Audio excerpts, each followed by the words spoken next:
नमस्कार दोस्तों, हमारे चैनल पर स्वागत है।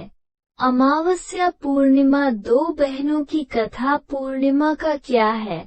पूर्णिमा तिथि का हिंदू धर्म में विशेष महत्व है। इसे धनदायक और संतानदायक व्रत माना गया है।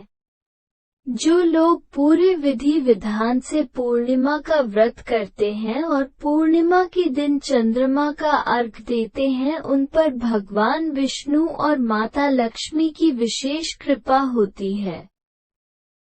वीडियो देखने से पहले चैनल को लाइक करें और नए हैं तो सब्सक्राइब करें। अब वीडियो शुरू करते हैं। कथा विस्तार से सुने। एक राज्य में एक राजा और एक रानी रहते थे, जिनकी 4 संतानें थी, 2 लड़के और 2 लड़की। एक लड़की का नाम पूर्णिमा तथा दूसरी लड़की का नाम अमावस्या था।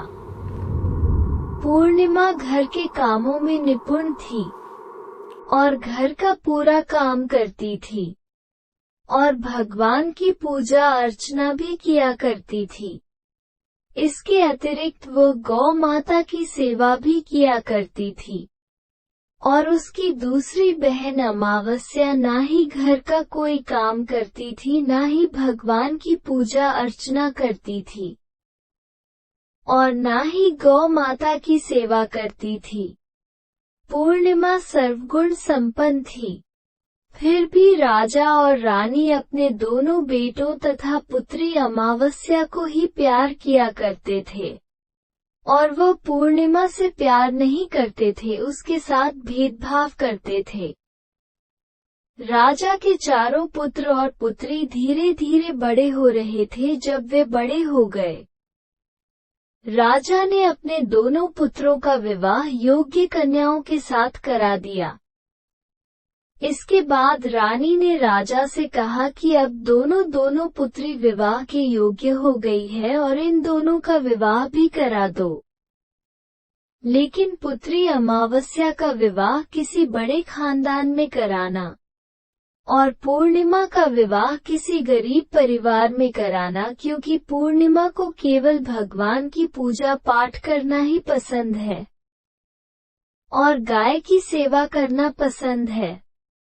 अब रानी ने राजा को दोनों पुत्रियों का रिश्ता तय करने के लिए भेज दिया। राजा ने अपने पड़ोसी राज्य में जाकर वहां के राजा के पुत्र से अमावस्या का रिश्ता तय कर दिया और वही पास के गांव में जाकर एक गरीब परिवार के लड़के से पुत्री पूर्णिमा का रिश्ता भी तय कर दिया। ये सारी बात जाकर राजा ने अपनी रानी से बताया तो रानी यह सोचने लगी कि अब देखते हैं कि भगवान इसकी मदद कैसे करते हैं। ये बहुत ही पूजा पाठ करती है और भगवान में मगन रहती है। पूर्णिमा का भाई और उसकी भाभी पूर्णिमा से बहुत प्यार करते हैं, क्योंकि पूर्णिमा उनके घर के कामों में उनका साथ देती है और कामों में उनका हाथ बटाती है। और यही उनकी दूसरी बहन अमावस्या उन पर अपना रोब जमाती है और घर का कोई कार्य नहीं करती। कुछ समय बीत जाने के बाद दोनों पुत्रियों का विवाह हो जाता है। राजा और रानी की विवाह के बाद अपनी दोनों पुत्रियों को विदाई देते हैं। विदाई देते समय राजा और रानी पुत्री अमावस्या को बहुत सारा धन और दौलत देकर विदा करते हैं और पूर्णिमा को भी कुछ भी नहीं देते, खाली हाथ अपने घर से विदा करते हैं। इसके बाद दोनों बहनें अपने अपने ससुराल को चली जाती है। कुछ दिन बीत जाते हैं और एक दिन अमावस्या अपने घर पर शिव जी की कथा रखती है, जिसमें वह सभी गांव वाले को निमंत्रण देती है और अपनी बहन पूर्णिमा को नहीं बुलाती। जब गांव की सभी औरतें अमावस्या के यहाँ जाती है तो यहाँ सब दृश्य पूर्णिमा अपने घर के दरवाजे के बाहर बैठकर देख रही होती है।